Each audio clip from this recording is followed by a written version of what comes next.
बिस्मिल्लाहिर्रहमानिर्रहीम। अस्सलामुअलैकुम मेरे प्यारे प्यारे मेंबर्स। मैं हूँ वलीद रज़ा और आपको वेलकम करता हूँ आपके अपने यूट्यूब चैनल अलिफ़ किचन में।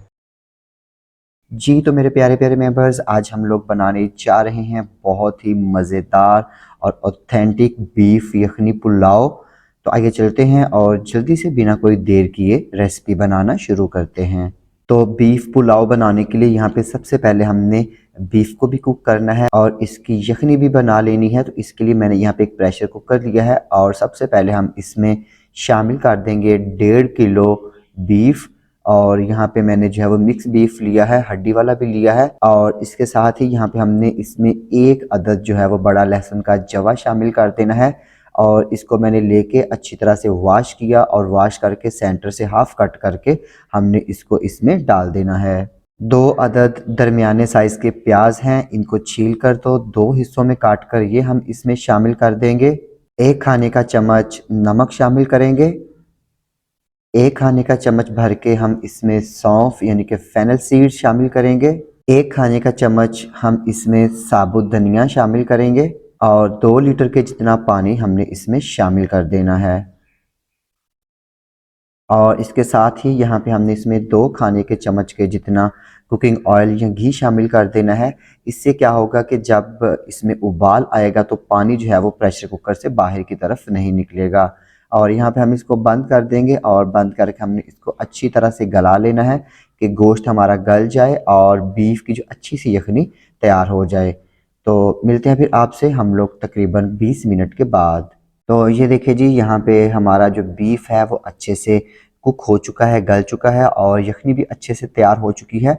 तो अभी हम यहाँ पे गोश्त को अलहदा कर लेंगे और जो यखनी है उसको हम लोग अलहदा कर लेंगे। और इसमें हम लोगों ने जो साबुत लहसुन और प्याज शामिल किया था और इसमें साबुत मसाले जो शामिल किए थे उनको हम लोगों ने डिस्कार्ड कर देना है। तो ये देखिए जी, यहाँ पे हमने गोश्त को अलहदा कर लिया है और यखनी को हमने अलहदा कर लिया है और देखिए गोश्त हमारा कितना अच्छे से गल चुका हुआ है।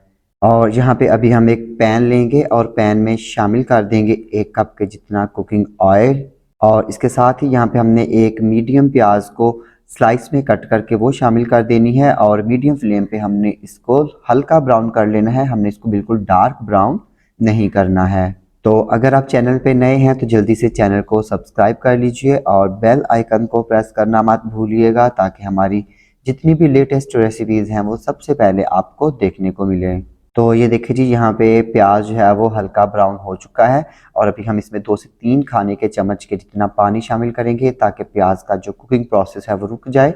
और यहाँ पे इसके साथ ही हमने इसमें बॉईल किया हुआ बीफ शामिल कर देना है और बीफ शामिल करने के बाद हमने मीडियम फ्लेम पे 5 मिनट के लिए इसको अच्छी तरह से फ्राई कर लेना है। तो यहाँ पे हमने बीफ को, गोश्त को अच्छी तरह से 5 मिनट के लिए फ्राई कर लिया है।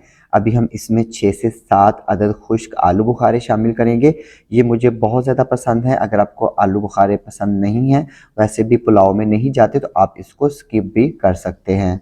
और 12 से 15 अदद हमने इसमें साबुत गोल लाल मिर्चें शामिल कर देनी हैं। और 1 खाने के चम्मच के जितना हम इसमें शामिल करेंगे शाह ज़ीरा या काला ज़ीरा। अगर आपके पास नहीं है तो आप सफ़ेद ज़ीरे का इस्तेमाल भी कर सकते हैं।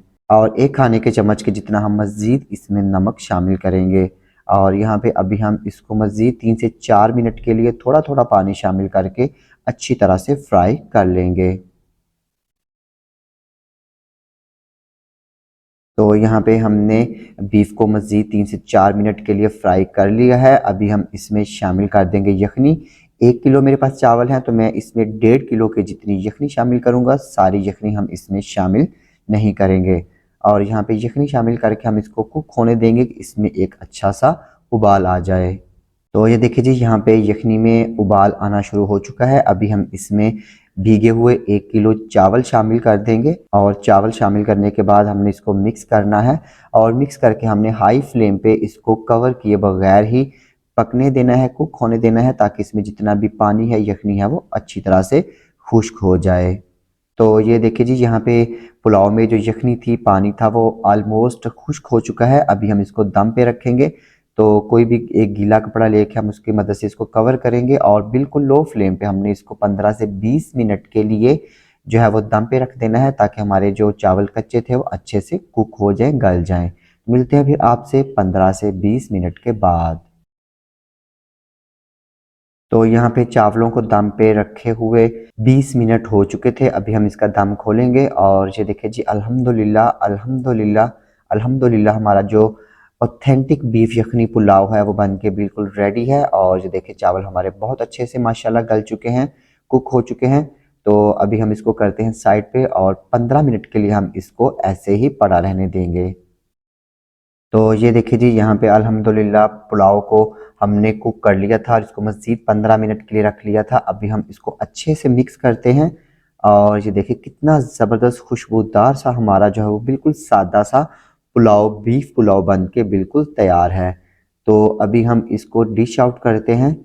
तो ये देखिए जी, यहाँ पे अल्हम्दुलिल्लाह मैं उम्मीद करता हूँ कि आपको मेरी आज की ये बिल्कुल सादी सी बहुत ही मज़ेदार सी बीफ यखनी पुलाव की रेसिपी यकीनन पसंद आई होगी। अगर आपको ये रेसिपी पसंद आती है, इसको लाइक कीजिएगा, कमेंट कीजिएगा और अपने फ्रेंड्स और फैमिली मेम्बर्स के साथ शेयर करना मत भूलिएगा। तो इसके साथ ही वलीद रज़ा को इजाज़त दीजिए। अल्लाह हाफिज़।